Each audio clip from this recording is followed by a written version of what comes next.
6, eu tenho uma palavra de Deus para o seu coração hoje.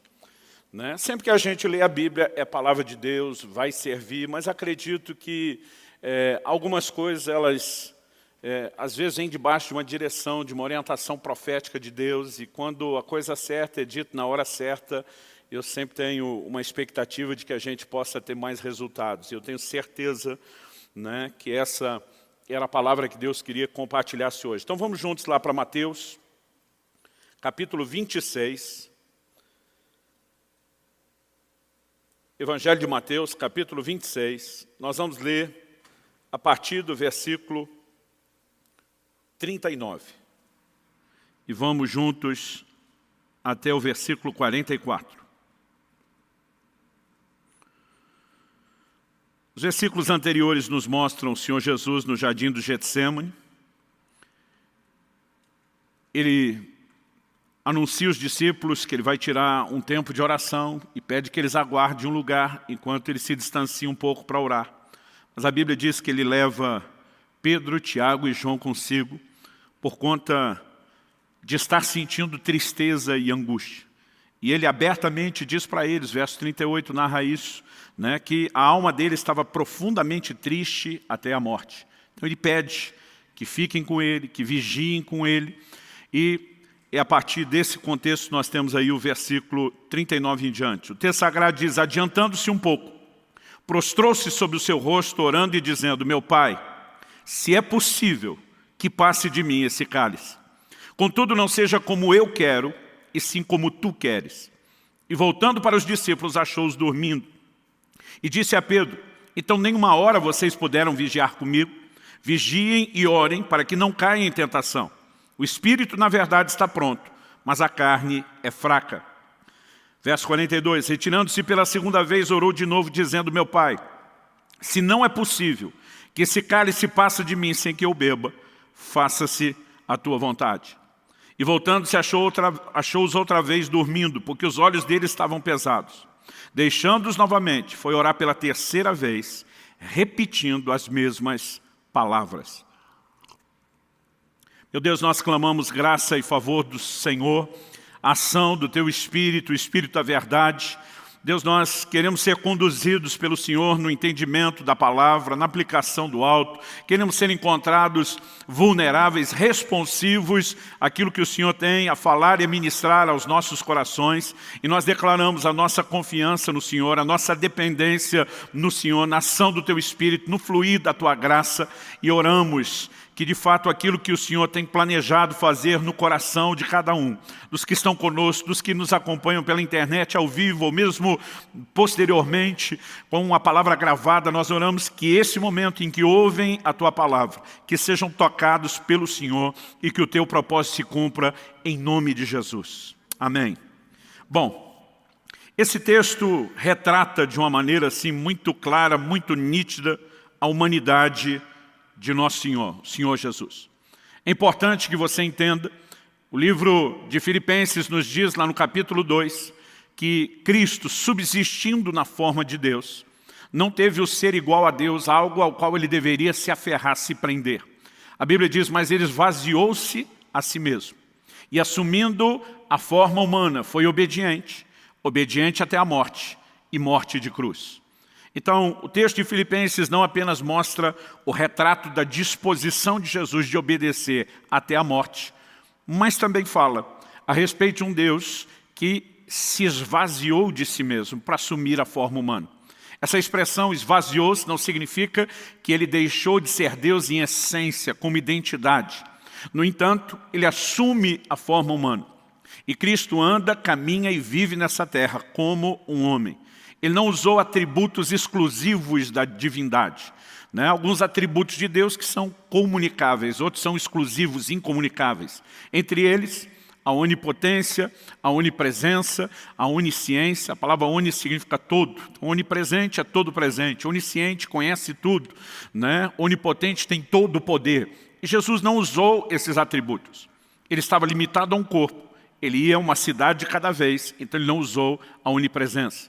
Ele também não usou a onisciência. A Bíblia diz que ele crescia em sabedoria e conhecimento diante de Deus e diante dos homens. Muitas vezes nós não conseguimos imaginar isso, Mas a criança em casa precisou aprender as primeiras palavras pelo método comum que eu e você passamos, de repetição. Né? Não é porque era Deus que já na manjedoura ele estava citando todos os textos da Bíblia de cor enquanto bebê. Muitas vezes nós temos dificuldade de imaginar esse aspecto humano. Jesus também não usou onipotência. Atos 10, 38 diz que Deus ungiu a Jesus de Nazaré com o Espírito Santo e poder, o qual andou por toda parte, fazendo bem e curando a todos os oprimidos do diabo, porque Deus era com ele. O texto não diz porque ele era Deus, porque Deus era com ele, ungido com o poder do Espírito Santo. Se os milagres que Jesus operou tivessem sido operados como Deus, então não faria sentido ele dizer, quem crê em mim fará as obras que eu faço e até maiores. Porque se ele tivesse feito como Deus, nós não poderíamos fazer nem o mesmo que dizer qualquer coisa maior. Mas ele agiu como homem ungido pelo Espírito Santo. E há momentos claros nos evangelhos, onde essa humanidade vai sendo destacada.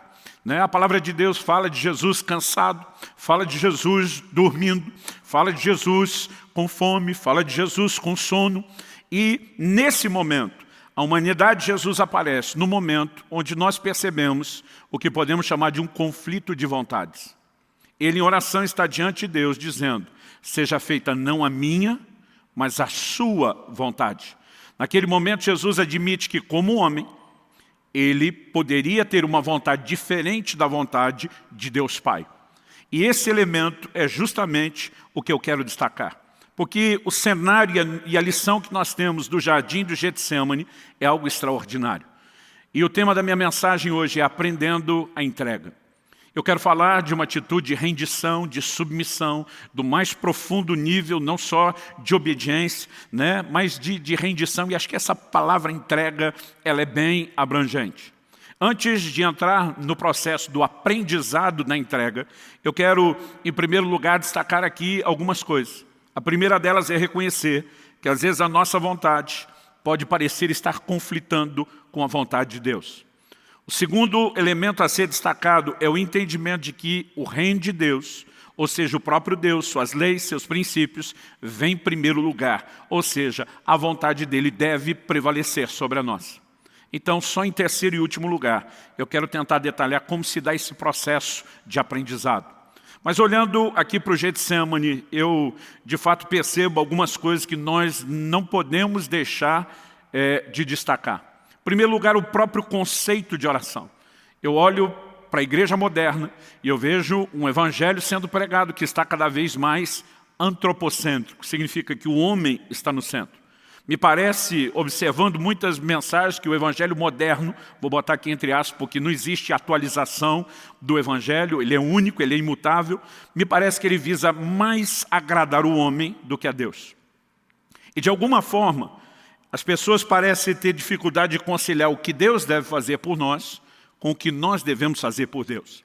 É lógico que a palavra de Deus traz promessas claras que sinalizam o desejo e a vontade de Deus de agir em meu e seu favor. Mas muitas vezes nós temos confundido as coisas, né? A ponto de colocar Deus num patamar onde Ele existe apenas para satisfazer os nossos desejos. E muitas vezes um desenho equivocado vai se estabelecendo sobre o nosso relacionamento com Deus e a própria oração. Uma das lições que eu aprendo do Getsemane é que a oração não é apenas o meio através do qual eu consigo de Deus tudo que eu quero. Se existe um pouco de verdade nisso, nós podemos garantir que não há toda a verdade nisso. Porque a oração também deveria ser, em contrapartida, o meio através do qual Deus consegue de nós o que Ele quer. Nesse momento, no Getsemane, não é Jesus conseguindo de Deus o que Ele quer. O cenário que nós temos, mesmo Ele repetindo a mesma oração por 3 vezes, se tiver um plano B, quando Ele diz, se possível, passa de mim esse cálice, a expressão cálice na Bíblia, ela normalmente fala da ira de Deus. Darei a beber, desde os profetas do Velho Testamento até o Apocalipse, darei a beber do cálice da minha ira. Normalmente essa expressão indica sofrimento. Então Jesus está dizendo como homem, se tiver um jeito de evitar a cruz e o que me aguarda, passa de mim esse cálice. A Bíblia diz que a agonia de Jesus no Getsemane foi tamanho. Normalmente a gente concentra só o fato de ele estar entristecido e como um homem angustiado. Mas o Evangelho de Lucas menciona o fato de que ele agonizou de tal maneira que suou gotas de sangue. Não era apenas a tensão de um horrível, terrível, né, sofrimento aguardado na cruz. A crucificação não era só uma forma de execução, mas era uma execução que tinha, primeiramente, uma tortura. Era uma morte lenta, dolorosa, além de tremendamente vergonhosa. Mas eu acredito que o que aflige Jesus não é o aspecto físico. Ele estava na iminência de carregar os pecados do mundo todo, de todas as gerações, de todos os tempos, de todas as épocas. E diante de Deus ele está dizendo, se tiver um jeito da gente conseguir, né, escapar do cálice, no entanto, que não prevaleça a minha, mas prevaleça a sua vontade. A palavra de Deus, ao destacar Jesus não apenas deixando a forma divina, mas assumindo a forma humana, ainda fala dele na condição de homem, indo ao mais profundo nível de entrega e obediência. E Cristo, que é o nosso modelo e referência, até porque o texto que eu citei de Filipenses 2 começa dizendo, tende em vós o mesmo sentimento que houve em Cristo Jesus. Deus espera que esse padrão de Cristo seja imitado por mim e por você. Então, numa época onde se parece falar mais do que Deus tem que fazer pelo homem e muito pouco do que o homem tem que fazer por Deus, eu quero contrabalancear e falar um pouquinho da nossa responsabilidade para com Deus. Então, em primeiro lugar, eu vou destacar aqui primeiro esse conflito de vontades. Embora a lição do Getsemane seja sobre a rendição final de Jesus, ela nos mostra inicialmente um conflito de vontade. Se eu puder, eu gostaria de escapar. É lógico que a sua vontade é que precisa estabelecer-se. E quando falamos desse conflito de vontade, a nossa vontade versus a vontade de Deus, alguns textos, além de Mateus 26, me vem à mente. Eu quero mencionar só mais dois, porque algumas lições importantes, né, quando a gente quer pensar o que a Bíblia diz sobre isso. Primeiro que eu quero citar é Tiago, capítulo 4. Dos versículos 13 ao 16. Ele diz, escutem agora, vocês que dizem, hoje ou amanhã iremos para a cidade tal, lá passaremos um ano, faremos negócios, teremos lucros. Vocês não sabem o que acontecerá amanhã. O que é a vida de vocês? Vocês não passam de neblina que aparece por um instante e logo se dissipa. Em vez disso, deveriam dizer, se Deus quiser, não só viveremos, como também faremos isso ou aquilo. Agora, entretanto, vocês se orgulham das suas arrogantes pretensões. Todo orgulho semelhante a esse é mau. Olhando para essas palavras de Tiago, há algumas coisas, e uma delas, por mais óbvio que seja, eu vou pedir que inclusive você repita comigo, é que a vontade divina deve vir antes dos meus próprios planos. Você pode dizer isso? Diga, a vontade de Deus deve vir antes dos meus próprios planos. Isso nos mostra que Deus tem uma vontade, não apenas aquilo que é generalizado para todos os homens, o que está lá escrito na Bíblia, que todo mundo tem que obedecer, mas isso também me indica que Deus tem um plano personalizado. Até mesmo o lugar onde eu, você, cada um de nós vai morar. São decisões que não deveriam ser tomadas sem que se declarassem, se Deus quiser. Os antigos repetiam muito mais essa frase do que a geração atual. Eu me lembro, né, olhando para os meus pais, para os amigos dos meus pais, que raramente terminavam qualquer conversa ou cogitação de se planejar qualquer coisa, sem que alguém dissesse, se Deus quiser. Hoje em dia é quase como se a gente dissesse para Deus, eu já decidi que eu quero, o Senhor é que se esforce para me abençoar. Aliás, tem muita gente tentando andar nesse trilho. Gente que toma suas decisões, não ora, não consulta, não busca Deus, e depois simplesmente chega e diz, pastor, ora por mim para Deus abençoar o que eu já decidi. Não é desse jeito que eles falam, mas é exatamente a forma como fazem. Então, nós precisamos reconhecer que a vontade de Deus deve vir antes dos nossos próprios planos. Há uma vontade personalizada que precisa ser buscada em oração. O texto não está dizendo que eu e você não podemos fazer planos. Há outros textos que até garantem isso, que a gente deveria ter planos, mas que eu e você devemos depender de Deus para que eles se cumpram ou não. A questão não é ter ou não ter planos. É quando muitas vezes nos nossos planos nós deixamos Deus de fora e deixamos de dar a Ele a palavra final. Ele também destaca que isso é uma atitude, né, que ele classifica como arrogante pretensão. E ele diz, um orgulho semelhante a esse é mau. Né? Qual é o orgulho? Achar que eu estou ou que eu posso estar no controle da minha vida em vez de deixar isso nas mãos de Deus. Em último lugar, né, me chama a atenção o fato de que Deus não está necessariamente dizendo para qual cidade nós vamos. Mas Ele está dizendo que quando eu e você temos o discurso de declarar, se o Senhor quiser, numa atitude de submissão, isso permite que Ele, mesmo muitas vezes não revelando onde nos quer, possa nos conduzir para o lugar que Ele quer, possa intervir na nossa vida. Um outro texto que me chama a atenção quando eu falo desse conflito de vontades é Provérbios 16, de 1 a 3. O texto sagrado diz assim, vou ler um versículo cada vez e comentar aqui. O coração do ser humano pode fazer planos, mas a resposta certa vem dos lábios do Senhor. Então, em primeiro lugar, não é errado fazer planos. Errado é querer ter a palavra final, quando ela deveria vir da parte do Senhor. Verso 2 de Provérbios 16 diz, todos os caminhos de uma pessoa são puros aos seus próprios olhos, mas o Senhor sonda o espírito. Outra tradução diz que Ele pesa os espíritos ou as motivações. Falamos semana passada que o termo pesar na Bíblia fala de Deus medir, procurar o equilíbrio comparado ao seu próprio padrão. Um dia alguém falou, pastor, como que Deus pesa o espírito se ele não é matéria e não tem peso? Eu falei, querido, você está procurando o peso literal, quando nem a balança é literal. Né? Quando a Bíblia diz que Deus sonda a motivação, o espírito, e algumas traduções optaram por motivação, é porque muitas vezes nós podemos até escolher fazer coisas certas, mas com a motivação errada. Outro dia alguém disse, pastor, é errado eu querer ser um pregador da palavra, assim, abençoar muita gente. Eu olhei para esse irmão e falei, depende. Ele falou, como depende? Eu falei, o que você quer parece legítimo. A pergunta que você deve fazer diante de Deus é, por que você quer isso? Você tem um chamado de Deus e precisa ser fiel a Ele? Você tem de fato um coração que quer servir as pessoas? Ou você está olhando para isso como se fosse um lugar onde você busque reconhecimento e projeção? Porque muitas vezes o erro não está apenas naquilo que fazemos.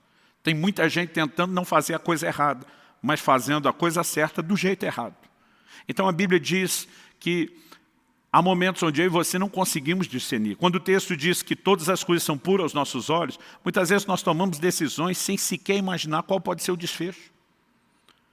Gente que entra numa escolha com uma decisão de um casamento para passar o resto de uma vida sem imaginar quais podem ser os futuros desdobramentos. Gente que toma decisões na área profissional, no ministério, em qualquer que seja, e muitas vezes essa coisa de tudo é puro, não é só porque há ingenuidade, mas nós não temos a capacidade de antever o futuro que está lá na frente.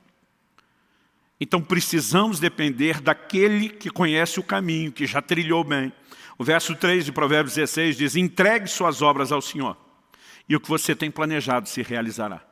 Em outras palavras, Deus está dizendo, não é que eu quero abortar ou avacalhar seus planos. Mas se você me colocar à frente, até boa parte daquilo que você planejou, pode ter a garantia de eu te conduzir da forma correta a esse lugar. Fato é que nós precisamos entender a importância de viver nesse lugar. Então, Deus deixa o homem planejar, embora ele espera ter a palavra final. Ele pesa as motivações, porque muitas vezes nós estamos tentando só avaliar o que será feito, mas Ele também vai agir através da entrega. Tem um episódio muito interessante no meu relacionamento com Israel, meu filho. Quando ele chegou à fase da adolescência, eu estava tentando ensiná-lo a importância de fazer escolhas, de fazer as avaliações, tentando treiná-lo, prepará-lo para a vida, que é cheia de escolhas. E ele me trouxe uma situação, falou, pai, estou muito indeciso se eu faço isso ou aquilo. Eu falei, filho, o que você quer fazer? Eu falei, pai, como assim? Eu vim perguntar para você. Eu falei, agora estou te perguntando de volta. O que você gostaria? O que você quer escolher? E por que você escolheria? Ele parou, pensou um pouco, depois ele olhou para mim e falou, não, pai. Eu que vou reformular a pergunta. Pai, o que você quer que eu queira? E aquilo me incomodou. Eu falei, não, filho, eu estou justamente tentando te ensinar que você tem que fazer as suas escolhas. Eu não posso viver escolhendo por você. Ele falou, pai, eu sei disso. Mas ele falou, não sou bobo. O senhor já fez algumas dessas escolhas, talvez até errado, já aprendeu com elas. O senhor já transitou por alguns desses caminhos. E por que eu tenho que ficar arriscando se eu posso recorrer a uma fonte como o senhor e confiar em você? Eu olhei para ele e falei, você não é bobo mesmo.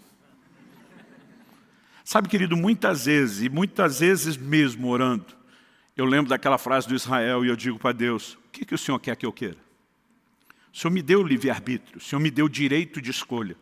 Isso não significa que eu preciso ignorar os seus conselhos ou deixar de buscar a sua vontade. Quem está entendendo, diga amém. Não é apenas em momentos onde há conflito, em momentos onde nós nem conhecemos. Bom, vamos pular a etapa do conflito de vontades e dizer por que não podemos deixar o conflito de vontades acontecer. E por que a semelhança de Cristo, precisamos dizer, apesar de honestamente ser essa a minha vontade, eu me submeto à tua e oro para que a tua vontade seja feita. Há uma premissa que deve reger todo o nosso relacionamento com Deus, é que o próprio Deus e o seu reino precisa vir em primeiro lugar. Vou esperar que pelo menos um dissesse um amém aí. Jesus diz em Mateus 6,33, busque em primeiro lugar o reino de Deus e a sua justiça, e as demais coisas serão acrescentadas. Você sabe quais eram as demais coisas que ele estava falando? Se você olhar os versículos anteriores, Jesus está falando de necessidades básicas. O que vamos comer, o que vamos beber, o que vamos vestir. E diz, não preocupa com isso. Em outras palavras, antes de se preocupar com a sua subsistência, foque em colocar o reino de Deus antes de você e antes das suas necessidades básicas. O problema é que muitos de nós queremos viver no reino sem a premissa do reino, de que o próprio Deus precisa ocupar o primeiro lugar, de que o próprio Deus vem antes. Quanto custa o reino de Deus? Eu gosto sempre de repetir isso. De acordo com Jesus, o reino de Deus custa tudo que você tem. E às vezes quando eu falo essa frase, principalmente para essa nova geração, que é contra qualquer expressão de sacrifício, de compromisso, que tudo está feito e pronto, eles dizem, não, é pela graça. Eu digo, mas não é de graça.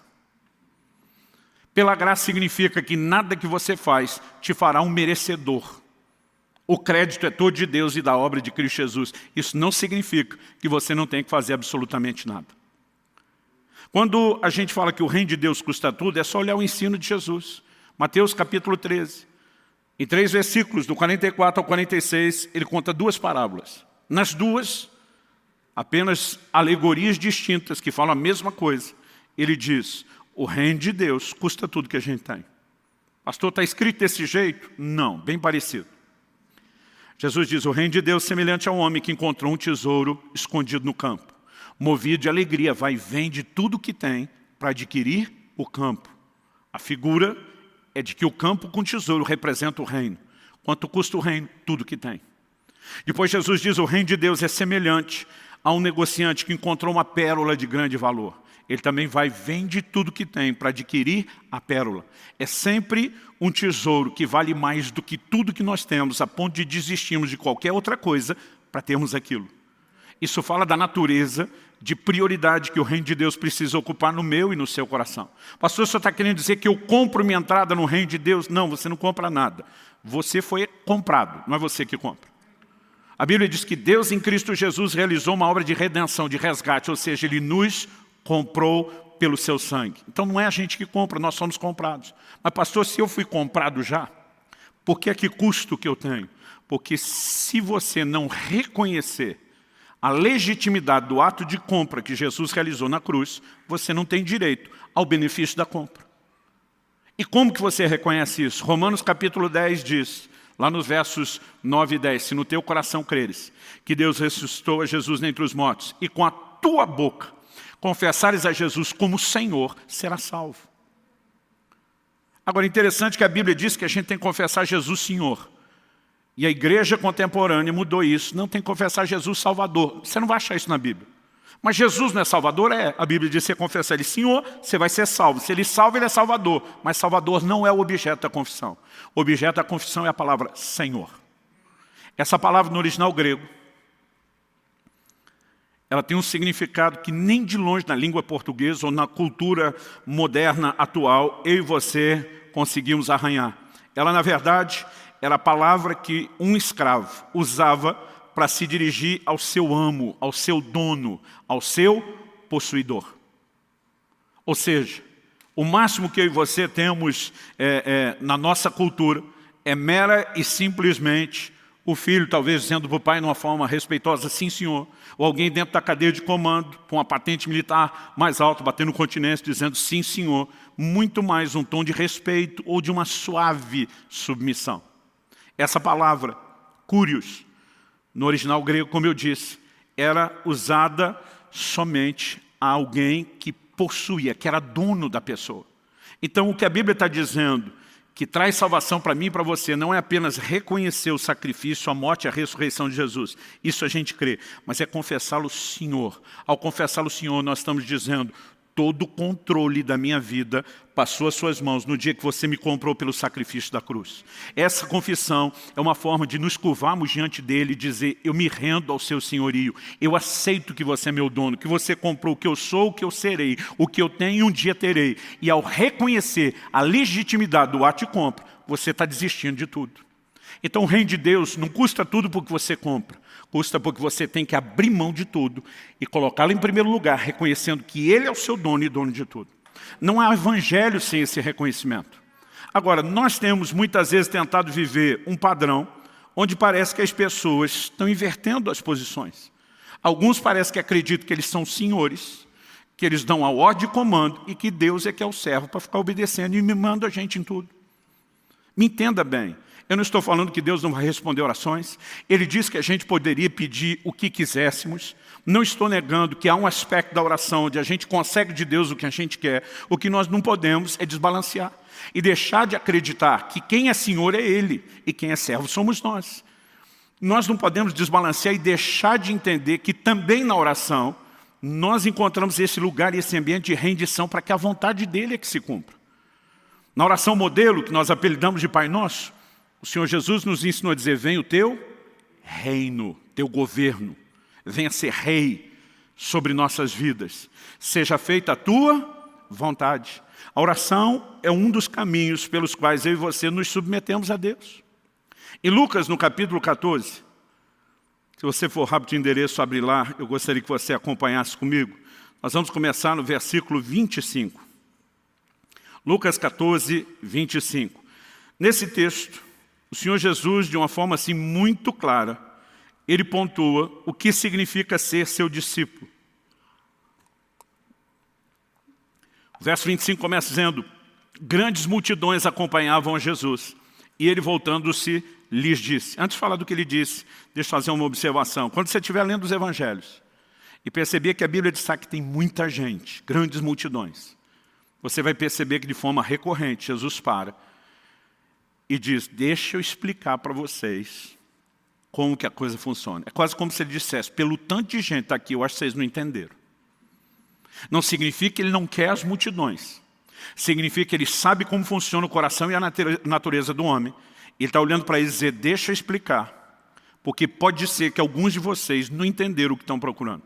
Então ele entra no verso 26 dizendo, se alguém vem a mim, e não me ama mais do que ama seu pai, sua mãe, sua mulher, os filhos, seus irmãos, suas irmãs e até a própria vida, não pode ser meu discípulo.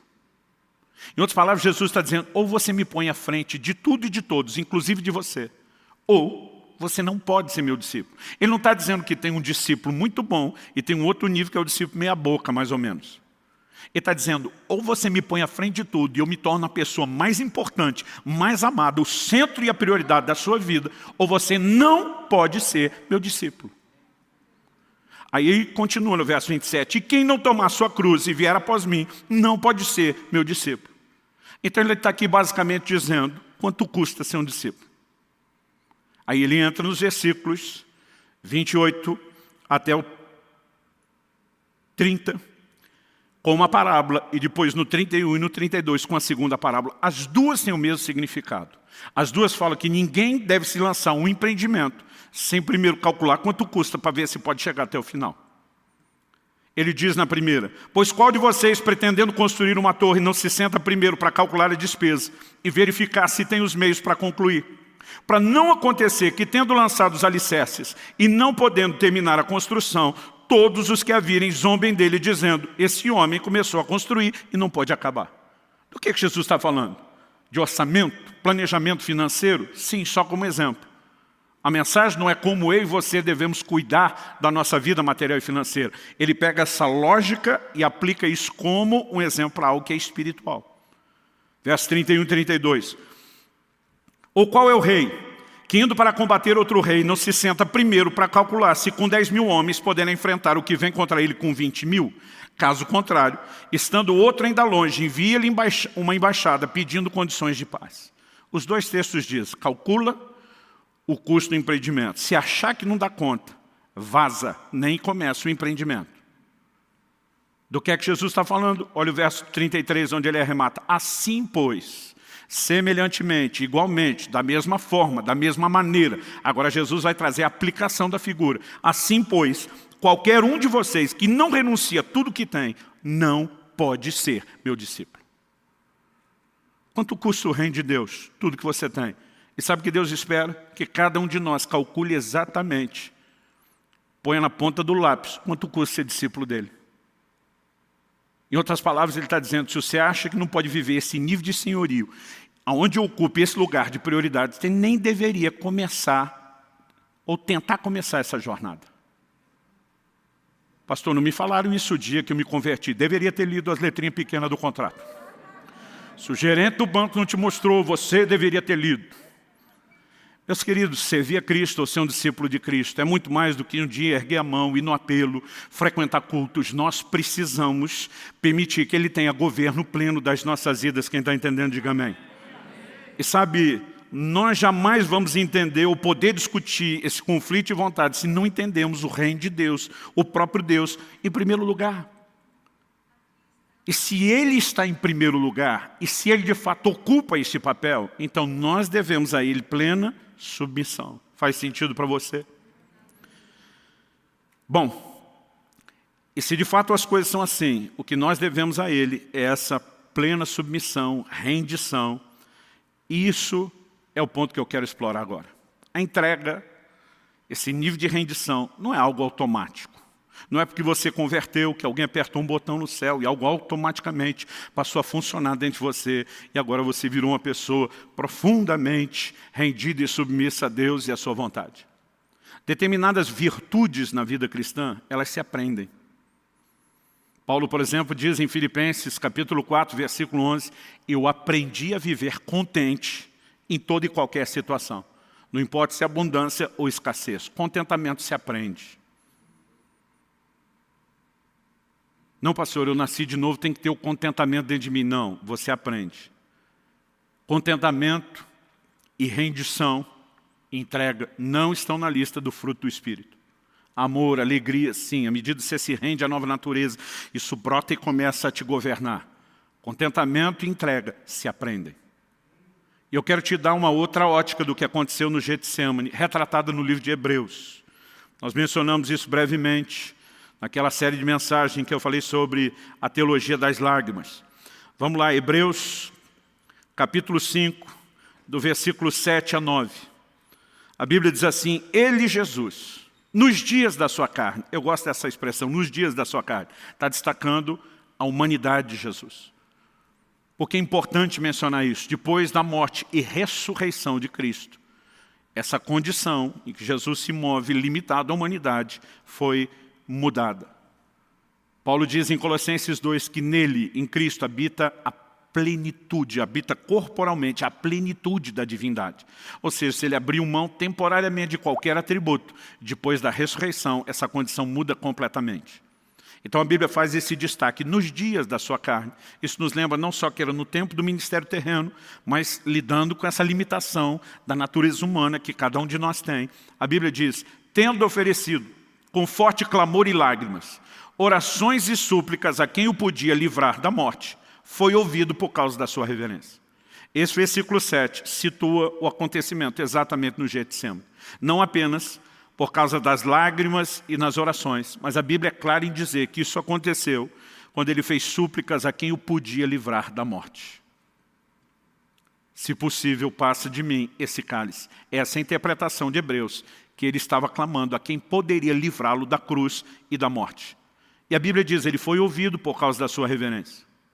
Mas olha o verso 8, embora fosse filho, aprendeu a obediência pelas coisas que sofreu. Eu lembro na adolescência, o dia que eu prestei atenção pela primeira vez nesse versículo, eu parei de ler e fui falar para o meu pai, está errada essa minha versão da Bíblia. Está dizendo que Jesus aprendeu obediência. Ele nunca pecou, como é que ele está aprendendo obediência? Ele foi obediente a vida inteira. O texto não está dizendo que ele não tinha obediência nenhuma e que ele estava aprendendo do zero. O texto sugere que a obediência é algo no qual eu e você crescemos e a níveis cada vez mais profundos.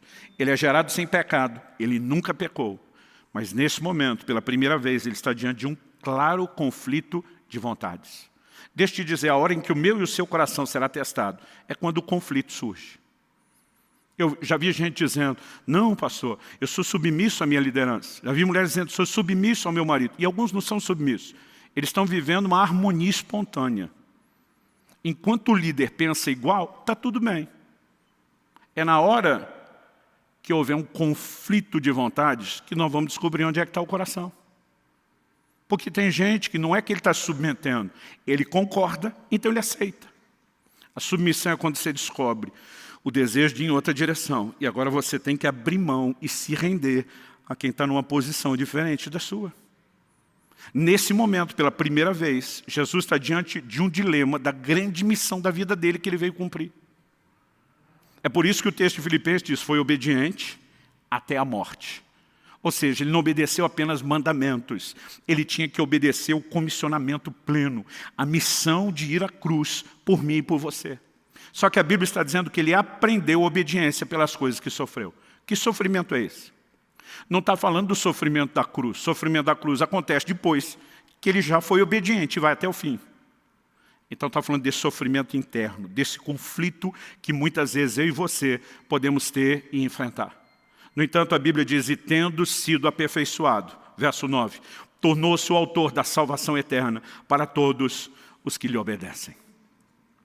Quando eu olho esse retrato de Jesus, isso para mim expande essa humanidade, aquele conflito que está acontecendo no Getsemane, a um patamar onde nós percebemos que o próprio Jesus, que jamais havia pecado, quebrado um mandamento sequer, ainda está precisando aprender obediência em outros níveis.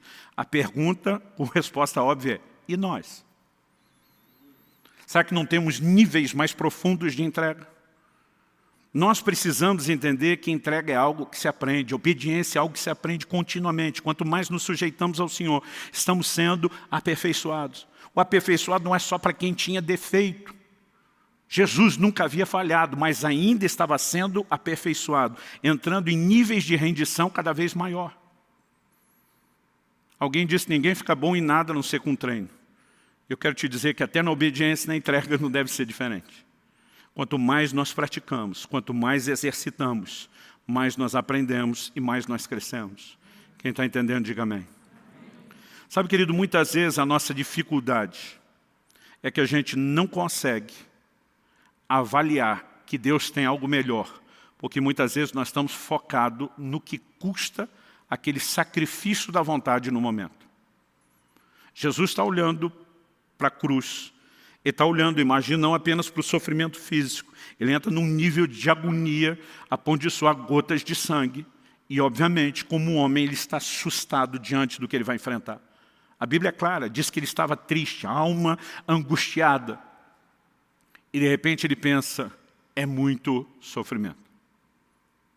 E o problema é que a maioria de nós sempre vai olhar para a entrega, para a rendição, como um sacrifício, como algo doído. Estamos abrindo mão de algo de valor, de algo que me dói, de algo que me machuca.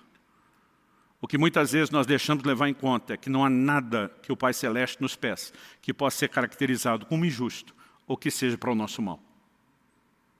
Ainda que haja dores momentâneas, nós precisamos focar o resultado final. Quem está entendendo, diga amém. Semana passada, a Kelly me acompanhou uma consulta ao ortopedista. Estou na iminência entre a semana e a próxima de fazer uma cirurgia no joelho. A Kelly diz, eu preferia não ter ido com você na consulta. Eu preferia não saber qual era a sua situação e nem o que é que eles vão fazer. Porque à medida que o médico, um irmão nosso em Cristo, começou a explicar o processo, a Kelly ficou assustada. Um problema congênito que eu tenho na cartilagem se agravou nos últimos anos.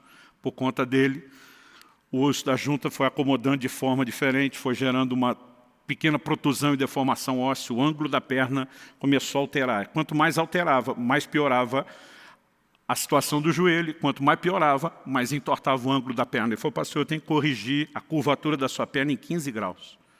Isso significa que além de operar o seu joelho, Nós vamos fazer uma osteotomia dupla. O nome é bonito, mas traduzindo, nós vamos quebrar 2 ossos da sua perna, o fêmur e a tíbia, para conseguir corrigir a angulação. E não bastasse dizer que vão mexer em cada um do osso de cima e de baixo e no meio, que é o joelho. Ele disse, o senhor vai ter um processo de recuperação lenta. Porque nós vamos botar umas placas de platina aí no seu osso para ele recuperar legal. E ele disse, o senhor pode ficar de 60 a 90 dias sem poder apoiar no chão, sem uso de muletas. E de repente eu levo um susto, imaginando, vai quebrar aqui, vai quebrar ali, vai arrumar isso, vai parafusar aqueles negócios, não vou poder pisar. Eu falei, eu vou ficar parado durante 2 a 3 meses? Ele falou, não, pastor, 2 semanas de cama, no máximo 3. O senhor pode pregar na igreja, senta numa banqueta, chega de muleta, mas pisar no chão, apoiar, pode levar de 60 a 90 dias. Quando nós saímos, e a Kelly começou a valorizar o assunto, eu comecei a ficar assustado. Eu falei, nem eu tinha pensado, parece que era uma brincadeira até agora. E eu comecei a ficar meio tenso com aquele negócio, até que encontrei alguém, fui contar o que ia fazer, a pessoa olhou para mim e ela simplificou com uma frase. Ele disse, pastor, basicamente é aquele negócio, piorar para melhorar, não é? E de repente pensa numa frase simples que alinhou tudo. Eu falei, eu sei o que isso me custou até agora. É melhor piorar um pouco agora e ficar bom depois, do que, em nome do não vou piorar um pouquinho e ficar ruim para sempre.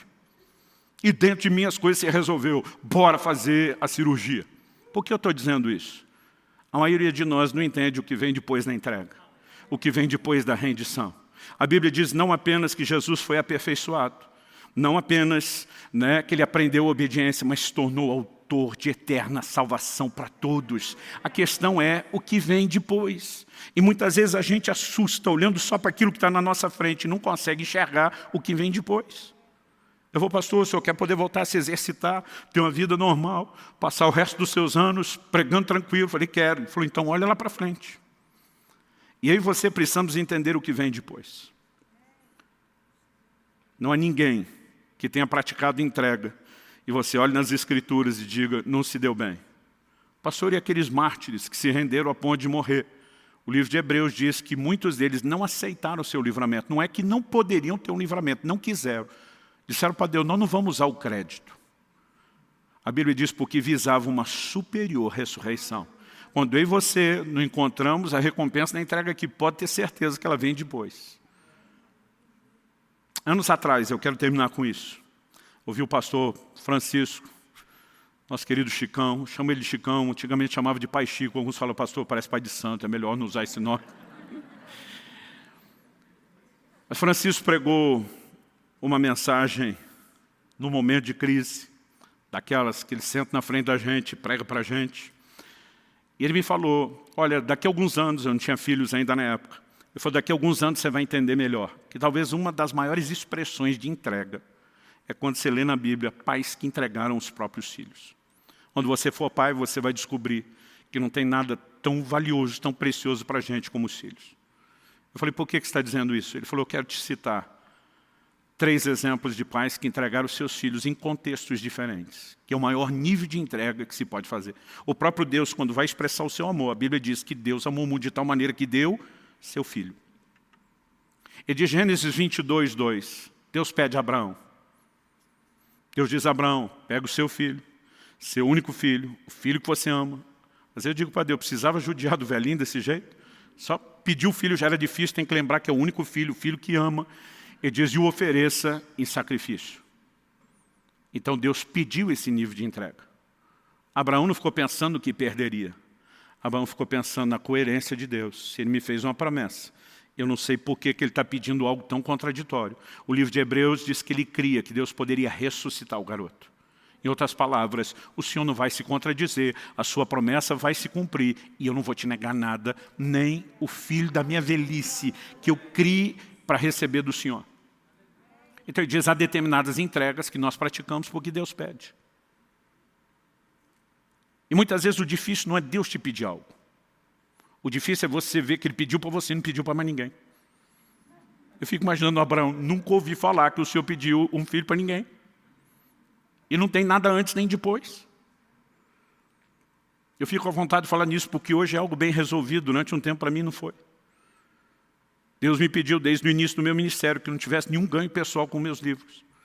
E sempre tem um que de vez em quando chega achando assim que está com aquela mentalidade de gênio. Eu lembro quando os livros tinham passado já alguns anos atrás de 1 milhão de exemplares distribuídos. Alguém falou, pastor do céu, se o senhor ganhar só o royalty, o senhor não precisava nem ter comissão de venda, só o direito de autor. Ainda mais se fosse o internacional, que é $1 por livro. O dólar nem estava tão alto na época. Mas ele olhou para mim e falou, o senhor seria milionário. Eu falei, o diabo me fez a mesma conta outro dia. Falei, o que é isso, pastor? O senhor está querendo dizer que o diabo me mandou? Eu falei, não, só que vocês pensam parecido. Aí eu olhei para ele e falei, querido, você acha que eu já não fiz essa conta? Agora, sabe qual é o nosso erro? Um dia eu até estava falando para Deus, eu falei, Senhor, e o Espírito Santo falou no meu coração e disse, você acha que se você não tivesse me obedecendo, você teria distribuído mais de 1 milhão de livros? Você está fazendo a conta se fosse seu. A pergunta é, se o dinheiro fosse seu e você não tivesse alinhado com o meu propósito, será que você teria tido esse resultado? Demora, às vezes, para a gente absorver algumas coisas. Com o tempo eu comecei a entender. Deus não apenas decidiu que Ele guardaria o meu coração, que me permitiria dar um bom exemplo, mas me deu o privilégio de semear uma quantia, exorbitante no reino de Deus. Mas muitas vezes o meu problema não era Deus ter me pedido. Era dizer, por que o Senhor não pediu para nenhum dos meus colegas? Ou pede para todo mundo ou não pede para ninguém. Já teve esse negócio assim? Eu era aquele tipo de filho, que na hora que a mãe estava colocando, eu colocava um copo do lado do outro. Não, colocou mais para o outro aqui. E eu também não queria ganhar mais, queria tudo igual. E muitas vezes o problema que nós temos com a entrega é que a gente sempre está sendo injustiçado, violado. Ou, eu vou sofrer. Não, irmão, é piorar para melhorar. Quem está entendendo, diga amém. Há um segundo nível de entrega. Quando Moisés é entregue pelos seus pais. Deus não pediu que eles fizessem isso. Os pais tiveram uma percepção. Alguns diriam a sacada, o crente diz um discernimento. O livro de Êxodo nos diz, lá no capítulo 2, que quando Moisés nasceu, seus pais viram que ele era formoso. E uma pergunta. Qual o pai que acha o filho ou a filha quando nasce feio? Nunca achei nenhum. Nenhumzinho. Eu lembro quando Israel nasceu, uma cara de joelho amassado, gente. Coberto de sangue e placenta. A gente olha isso. Coisa mais linda. Eu ficava lendo aquilo e dizia, como é que os pais de Moisés acharam ele formoso? A Bíblia não está dizendo que o Arão e a Miriam eram feinhos e o Moisés saiu melhorado. Apesar desse texto ser repetido, tanto no Velho como no Novo Testamento, tem um lugar onde essa história é apresentada de uma forma diferente das demais, com uma explicação. Atos capítulo 7, na pregação de Estevão, ele diz assim, e os seus pais perceberam que Moisés era formoso aos olhos de Deus. Em outras palavras, eles discerniram, Deus tem um plano para esse garoto. Agora, o capítulo 1 de Êxodo termina dizendo, Faraó tinha mandado as parteiras matar os meninos, que nascessem os do sexo masculino, porque ele sabia que aquele povo que estava se multiplicando poderia ser um exército que ia se voltar contra ele. As parteiras não obedeceram. Chega ao ponto onde ele baixa um decreto. Todo filho homem que nascer dos hebreus tem que ser lançado no Nilo. Isso significava não só a grande possibilidade de afogamento, mas se escapasse, que os crocodilos do Nilo teriam, os famosos crocodilos do Nilo teriam uma refeição. Os pais de Moisés, eu brinco, aproveitaram uma brecha da lei. O faraó mandou colocar no Nilo, não disse exatamente como fazer. Nós vamos colocar, mas vamos colocar num cesto. O menino não vai afundar. O menino não vai se afogar. A Bíblia diz que eles colocam Miriam, a irmã mais velha, para acompanhar o desfecho da história. Sabe o que significa isso? Que aqueles pais estavam acreditando, nenhum crocodilo vai devorá-lo. A água não vai engoli-lo. Se Deus tem um propósito, ele será guardado. Eles disseram, nós estamos entregando ao Senhor. Nós confiamos no Senhor. E aí, o Deus de toda providência, que sabe trabalhar as questões, permite que Miriam perceba que exatamente no momento que aquele cestinho flutuante está chegando, a filha do faraó vai ao Nilo se banhar. E quando vê aquele cestinho, não sei se o menino estava chorando ou se ela só foi espiar, mas ela, quando se depara com aquele garoto, não é apenas o instinto materno, aquela coisa das mulheres. Eu imagino se fosse alguém do interior do Paraná dizendo, mãezinha, não é apenas algo natural fisgando o coração daquela mulher, é o propósito de Deus. Naquele momento, ela diz, essa criança foi rejeitada pelos hebreus. Eu vou cuidar dela. Miriam se apresenta e diz, a senhora precisa de ajuda? Quer uma indicação de uma ama de leite? E a mãe que antes não poderia cuidar, foi paga para amamentar e cuidar do menino até que ele fosse encaminhado para o próprio palácio. Lá, Moisés seria treinado com toda a cultura dos egípcios, para no futuro ser um grande estadista. Não é irônico Deus fazer o inimigo financiar o libertador? Não existe um cenário que você encontra na Bíblia de gente praticando a entrega, onde o desfecho seja ruim. Pode ser doloroso no início, mas é piorar para melhorar. A terceira ilustração que o Francisco me deu é quando Ana, mulher de Eucana, mãe de Samuel, entrega o filho ao Senhor. Ele diz, Deus pediu para a mulher. Eu falei, não. Então ela está no nível dos pais de Moisés. Entregou para o que quis. Ele falou, também não. Eu falei, como também não? Foi ela que disse para Deus, se o Senhor me der um filho, eu te dou de volta. Deus não pediu, ela que quis. Ele falou, não. Lê direito o texto. 1 Samuel capítulo 1, versículo 5 diz que Deus cerrou a madre de Ana para que ela não pudesse ter filhos. O problema começou com Deus. Não foi ataque maligno. Foi intervenção de Deus. Deus diz, não vou deixar você ter filhos. Agora Ana começa a ter um problema. Aquela época não era só cultural, era permitido até por lei a poligamia. E Eucana, o marido de Ana, tem uma outra mulher, Penina, que era aquela rival, nível profissional para praticar o bullying. A mulher era uma procriadora de mão cheia. Tinha dado uma penca de filho para o marido. E, naquele contexto cultural, uma mulher que não gerava, não procriava, ela era considerada alguém sem valor. Eucana, um homem nobre de respeito, ama a Ana, trata ela bem, mas ela vive debaixo daquela humilhação. Um dia ela não aguenta, ela vai diante de Deus e diz, se o Senhor me der um filho, eu te dou o filho de volta. O que ela está dizendo? Não é nem filho, eu quero esfregar na cara dessa miserável que zomba de mim todo dia, eu quero pelo menos um gol de honra. Já teve esse negócio? Você está jogando, perdendo de goleada, você diz, tem que ter um gol de honra, mesmo que a gente não ganhe. Naquele momento ela está dizendo, eu nem quero menino, eu só quero ter um filho. Eu te dou ele de volta. Deus olha para ela e diz, negócio fechado. E o Deus que fechou a madre agora, abre. Qual esse tipo de entrega? É aquela que Deus provoca. E não pediu de forma direta. Ana não se prontificou também voluntariamente, mas Deus diz, vou apertar uns botões para fazer a coisa acontecer. Sabe, querido, eu vejo extremos. Gente que fala da providência de Deus como se tudo fosse predeterminação divina, o homem não tem escolha e participação nenhuma. Mas gente que vai para outro extremo e acredita que porque nós temos livre-arbítrio não existe mais providência divina. Embora Deus não violente a vontade, Ele sabe provocá-la. Quando a Bíblia diz em Romanos 2 que a bondade de Deus conduz ao arrependimento, Deus vai mexendo em circunstâncias à nossa volta, tentando fazer com que decisões sejam avaliadas. Quando você olha a história do filho pródigo, é alguém que depois que perdeu tudo, caiu em si. E de repente ele repensa, o que é que eu estou fazendo? E ele tem a chance de tomar a decisão correta. E eu quero te dizer que há situações onde Deus vai provocar determinados níveis de entrega. Nos dias de Jonas,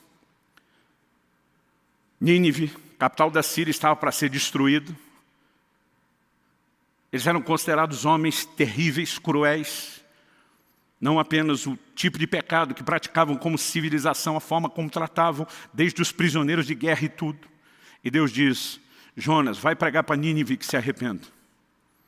Se eles não se arrependerem, eu vou destruir. Jonas diz, agora eu não vou. O que eu quero é que o Senhor destrua. Vai que eu prego, ele se arrepende, e o Senhor tem misericórdia deles, não destrói, eu quero que destrua. João diz, não vou, não vou, não vou. E a Bíblia diz que ele pegou um navio para fugir da presença do Senhor. Como se Deus não tivesse em toda parte. Eu acredito que esse fugir não era só de onde Deus está, mas é da possibilidade de chegar logo e dizer, eu vou é para o lado de lá. A Bíblia diz que uma grande tempestade atinge o navio. Cada um daqueles homens começa a clamar os seus falsos e pseudos deuses, nada resolve. Alguém olha para o João e diz, por que é que você não está clamando ao seu? Nós estamos atirando para todo lado, tentando de tudo para resolver. Ele diz, na verdade o problema sou eu. Eu estou fugindo da presença de Deus, a treta é comigo. Vocês deram azar de pegar o mesmo navio que eu. Ele fala para os caras, só tem um jeito de resolver, me joga na água. Esse me joga na água, sabe o que ele está dizendo? Me matem. Basicamente ele está dizendo, eu não posso fazer isso. Eu mesmo não vou pular, mas se vocês me matar, vocês se salvam. Legítima defesa, vai aí, gente. Jonas está dizendo para Deus, eu morro, mas não faço o que o Senhor quer. A turma hesita, tenta, quando vê que não dá, joga ele para a água. Quando jogaram ele para a água, a tempestade cessou. A Bíblia diz que eles temeram, adoraram ao Senhor. Mas quando Jonas cai na água, Deus diz, é ruim que eu vou deixar você morrer. E a Bíblia diz que Deus mandou um grande peixe. Lugar nenhum da Bíblia está escrito baleia, só um grande peixe. Aliás, acredita-se, pelo menos do que nós conhecemos em séculos recentes e se avalia, que o único peixe que teria essa condição de engolir alguém inteiro é o cachalote. Há relatos de gente que foi encontrada inteira, apesar de morta, dentro de um cachalote, né, que foi pescado. E há relatos de gente encontrada viva ainda dentro do peixe. Mas, irmão, você consegue imaginar o cenário? 3 dias. Você faz 3 dias de jejum, no conforto da sua cama é terrível. Agora no ventre de um peixe. Na oração de Jonas, ele disse que ele estava enrolado nas algas. Eu fico tentando imaginar a situação lá dentro. Eu fico tentando imaginar o que é ter sido engolido, qual foi o processo. Segundo, o que é estar lá dentro. Terceiro, para mim, eu não sei se é a melhor parte ou a pior, que é sair. A Bíblia diz que o peixe vomitou. Eu nem sabia que peixe vomitava. Mas Deus diz, não vou nem deixar você morrer. Daqui a pouco Jonas está lá e diz para Deus, tá bom, eu cedo. Vou pregar Nínive. Sai um pouco emburrado, mas já está praticando entrega.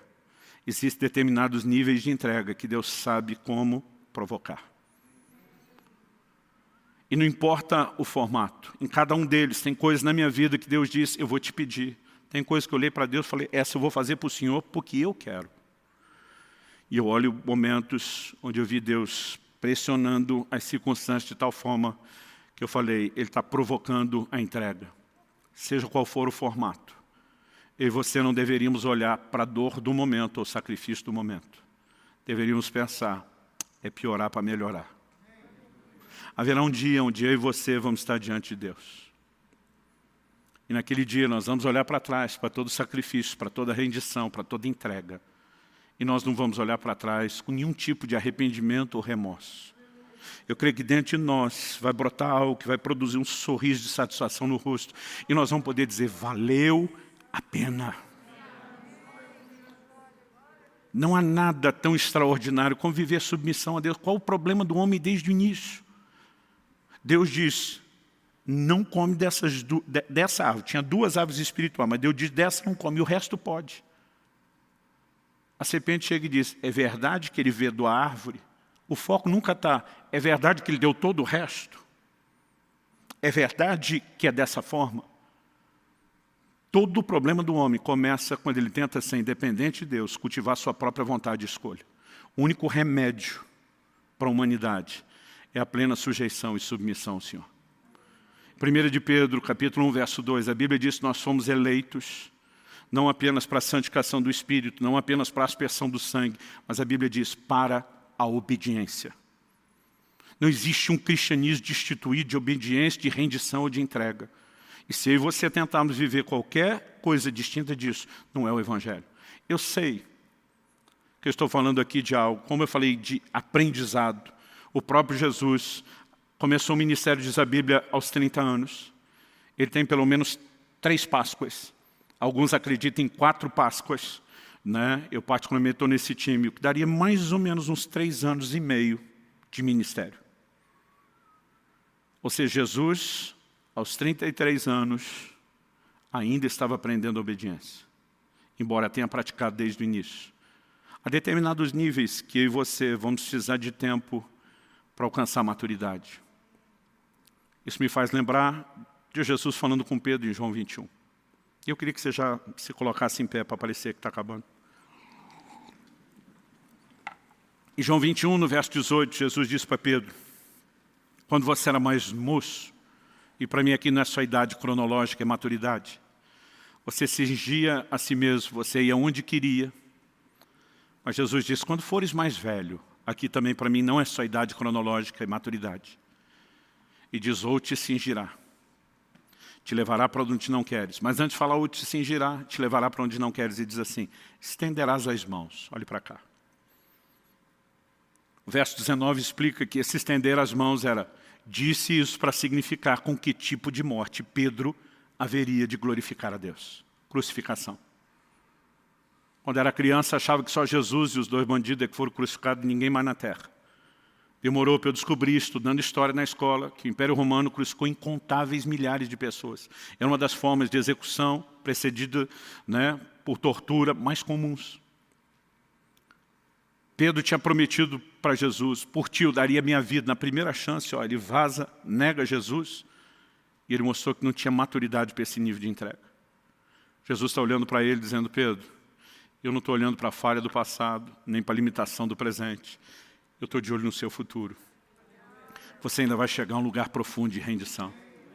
Você vai ter uma outra oportunidade de morrer por mim, e quando ela chegar, você não vai mais lutar. Quando você era mais moço, você ia para onde queria, você era dono do próprio nariz. Mas Pedro, eu olho para você, eu sei que você vai chegar lá. E a tradição era a transmissão do ensino oral. Logo no primeiro século, as primeiras gerações de cristãos, muita coisa não foi escrita, ela era transmitida de forma verbal e passa a ser escrita no século seguinte. A tradição, não é registro bíblico, diz que Pedro não apenas foi crucificado, mas que na hora de ser crucificado teria dito, não sou digno de morrer como meu Senhor. E pediu que o crucificassem de cabeça para baixo. Aquele Pedro que antes não conseguia praticar um nível de entrega, cresceu, amadureceu. Paulo diz, quando eu era menino, eu falava com menino, agia com menino, pensava com menino. A capacidade de crianças viver entrega é muito complicado. Bota um brinquedo na mão de 2 crianças e manda um compartilhar com o outro para você ver o cenário caótico que vai surgir. As primeiras frases a ser dito, é um que puxa, é meu, outro de que puxa, não é meu. Algumas coisas elas só vêm quando existe maturidade. Eu diria que a entrega não é diferente. Nós vamos aprendendo níveis distintos. Cristo, depois de uma fidelidade de uma vida inteira, ainda estava aprendendo a obediência. E eu e você precisamos aprender a entrega em níveis distintos. Eu já passei por momentos onde eu sofri demais diante de coisas que Deus pedia. Porque eu estava olhando só o piorar do momento, em vez de enxergar o melhorar depois. Mas o tempo passa e a gente vai aprendendo, vai ficando escolado. Sempre há novos níveis para que eu e você aprendamos, mas nós nunca podemos parar de aprender nem de crescer. Há um lugar por trás da rendição e da entrega que nos conecta ao coração de Deus, ao plano de Deus, ao propósito de Deus, de uma forma tão extraordinária, que se nós entendêssemos isso, não bateríamos tanto o pé, tentando prevalecer na nossa rebeldia, na nossa teimosia. Nós precisamos aprender com o Senhor Jesus momentos onde a gente diz, Senhor, não é o que eu queria, mas seja feita a tua vontade. Aos 18 anos de idade, eu saí de casa para pregar o Evangelho e precisei deixar meus pais. Era uma outra época. A gente não conseguia fazer as viagens, não havia recursos para isso. Comunicação era diferente. Os primeiros meses de namoro com a Kelly, a gente namorava por carta. E para os mais novos que não sabem o que é carta, é como se você escrevesse um e-mail, mas em vez de enviar, imprimisse e pedisse para alguém levar em mãos. Nós falávamos ao telefone depois da meia-noite, que interurbano era mais barato. Tem gente que nem sabe o que é interurbano, era ligação à distância.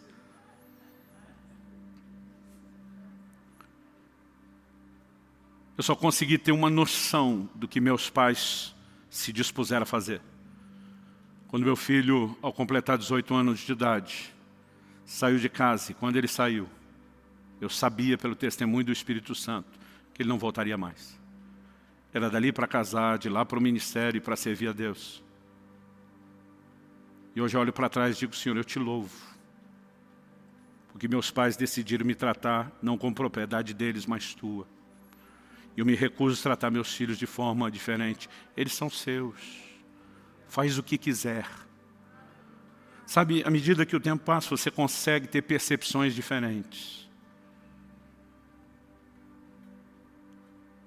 E à medida que eu e você amadurecemos no Senhor, nós começamos a entender que por trás daquela entrega, não tem um Deus tentando nos fazer sofrer. Tem um Deus tentando nos levar ao mais profundo nível de realização que alguém pode experimentar. Não há evangelho sem submissão plena, sem rendição, sem entrega. Não há. Chame isso de qualquer outra coisa, mas não de evangelho. E nessa noite, eu gostaria, enquanto os músicos ministram, que nós tirássemos um tempo de oração, reafirmando o senhorio de Jesus sobre as nossas vidas. Talvez no dia que você se converteu, você não tinha entendido 10% disso. Mas hoje eu quero que você reafirme: Senhor, hoje eu entendo quanto custa a torre. E eu quero declarar que eu não apenas voltaria lá atrás para dizer sim de novo, eu te digo sim hoje, daqui para frente, eu quero viver nesse lugar de rendição. Mas enquanto a maioria de nós vai reafirmar o senhorio de Jesus, talvez haja aqueles que precisam entregar sua vida a Cristo, ao controle pleno de Cristo pela primeira vez. O que você precisa não é apenas frequentar a igreja para as coisas melhorar, é deixar de ser o seu próprio dono e entregar o controle da sua vida nas mãos de Jesus, dizendo: você será o meu possuidor, o meu dono, e eu vou viver para te honrar. Isso é o Evangelho. Isso não apenas produzirá salvação eterna, mas mudará completamente o curso da nossa vida nessa terra. Talvez haja pessoas nesse auditório que precisam tomar essa decisão pela primeira vez, ou gente que se afastou e se desviou e precisa se reconciliar com Cristo. Talvez você que nos acompanha agora ao vivo, ou posteriormente ouvindo essa mensagem gravada, você pode tomar essa decisão exatamente agora, nesse momento. Eu creio que o Espírito Santo está chamando várias pessoas de uma forma única e singular. E você sabe que essa coisa apertando você aí dentro, o discurso de um homem não poderia produzir. Isso é o próprio Deus te chamando, te convidando ao arrependimento, à entrega, à rendição. Então eu quero que a gente faça duas coisas. Uma delas, enquanto eles estiverem ministrando aqui a canção, eu quero que a maioria não cante, pelo menos não depois de ter orado, e orado de uma forma assim significativa, com dedicação, reafirmando o senhorio de Cristo. Mas a outra coisa que eu quero fazer é dar aos que estão aqui presentes, a quem nos acompanha, poder fazer isso à distância, a oportunidade de entregar pela primeira vez ou de devolver nas mãos do Senhor o controle da sua vida, se você um dia se afastou dele. E nós queremos fazer isso aqui agora. Queremos fazer isso aqui agora, porque é a decisão mais importante da sua vida, isso não deveria ser protelado. Nós queremos orar com você que quer entregar a sua vida a Jesus ou reconciliar-se com o Senhor. E queremos te dar a oportunidade não só de receber a nossa oração, mas de poder fazer uma declaração pública sobre esse lugar de senhorio de Jesus. O próprio Cristo afirmou: aquele que me confessar diante dos homens, eu também o confessarei diante do meu Pai e dos anjos que estão nos céus. Mas em contrapartida ele também disse: quem me negar diante dos homens, eu também o negarei diante do meu Pai e dos anjos que estão nos céus. Portanto, sempre que a gente faz esse convite, nós fazemos em público, na frente de todo mundo, não para expor você. Na verdade, o que você tem aqui é uma torcida, é um auditório que está orando e torcendo por você, que vai celebrar e festejar a sua decisão, que vai te apoiar. Mas mesmo se não houvesse esse quadro favorável de todo mundo, ainda assim você precisaria da confissão pública. Ainda bem que você pode fazer isso num ambiente onde todo mundo está te entendendo, te apoiando e te encorajando. Alguém aqui hoje que quer tomar essa decisão de entregar sua vida a Jesus ou de se reconciliar com Ele? Talvez você diga: pastor, não é que eu me sentia desviado, mas eu acho que entendi o Evangelho mesmo é hoje. Eu acho que eu tenho que começar a partir de hoje. Alguém quer tomar essa decisão? Levante sua mão bem alto. Não se acanhe, não tenha vergonha. Se você precisa dessa decisão hoje, Deus seja louvado. Quem mais? Eu sinto, glória a Deus. Quem mais? Você que está em casa não precisa necessariamente levantar a mão, que nós não vamos ver, mas é importante que você ore nessa vida. A Bíblia diz, ore nesse momento. A Bíblia diz que todo aquele que invocar o nome do Senhor será salvo. Você não precisa necessariamente fazer a oração do jeito que faremos aqui, mas você precisa clamar pelo nome de Jesus. Reconhecer o seu pecado, que significa rebeldia contra Deus e vontade própria. se arrepender, reconhecer o perdão de Deus e saber que você tem a oportunidade de sujeitar Ele e a sua palavra. E não importa o jeito que você vai orar, né? Você pode orar da forma como você achar melhor. Tem gente que gosta de fazer isso de joelho, tem gente que faz sentado mesmo, em pé, em voz alta, em voz não tão alta. O importante é que você faça. Essas pessoas estão aqui, sinalizaram com a mão. Nós queremos te dar a chance de confessar Jesus em público. Eu vou pedir para você sair do seu lugar e vir rapidinho aqui à frente. Nós queremos orar com você. Rapidinho, vem para cá. Glória a Jesus. Glória a Jesus.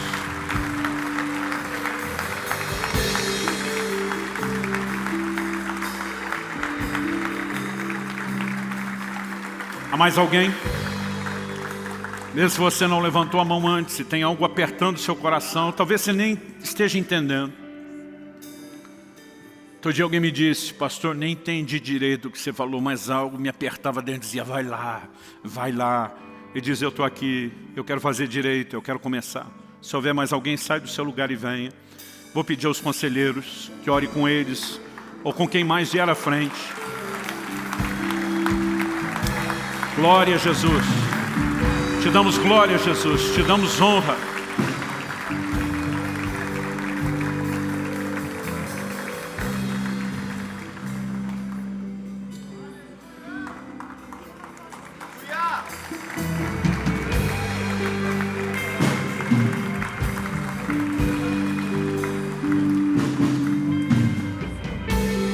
Quero pedir aos conselheiros que ajudem eles a confessar Jesus, a declarar isso. Cada um de vocês, oriente eles a fazer essa oração. Enquanto os músicos ministram, reafirme o senhorio de Jesus sobre a sua vida. Talvez Deus esteja pedindo algo e seja a hora de você estabelecer um concerto com Deus. Talvez Deus não pediu, o seu coração está fervendo e você sente que precisa entregar algo. Talvez Deus esteja pressionando ou provocando você por meio das circunstâncias. Eu sei que além de reafirmar o senhorio, talvez esse seja um momento de alinhamento com Deus, com o propósito de Deus. Faça isso em nome de Jesus. Em nome de Jesus.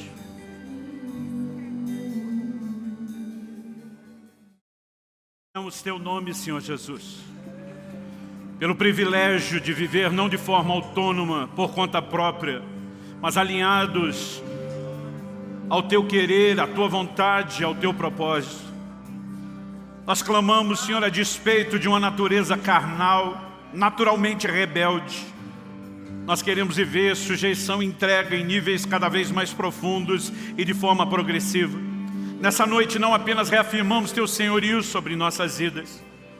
Queremos de fato viver colocando o Senhor e o teu reino em primeiro lugar, levando a sério cada uma das tuas ordenanças que toca a todos nós, mas também atentos ao teu plano personalizado, aquilo que o Senhor deseja para cada um de nós. Suplicamos graça e favor sobre cada um. Oramos, ó Deus, que haja arrependimento, alinhamento, conserto, intensificação da entrega e da rendição, o que for necessário, não apenas aqui e agora, mas a partir desse momento, que mesmo depois de deixarmos esse auditório, esse lugar de reunião, que a graça do Senhor continue trabalhando em nós, que a Tua palavra continue frutificando e sendo aplicada e ministrada pelo Teu Espírito. E que possamos crescer de forma que Te glorifique e Te honre. Nós oramos e clamamos em nome do Senhor Jesus. Em nome do Senhor Jesus. Se você crê, concorde, diga amém. Se você recebe essa palavra, diga eu recebo. Glória a Jesus. Glória a Jesus. Glória a Jesus.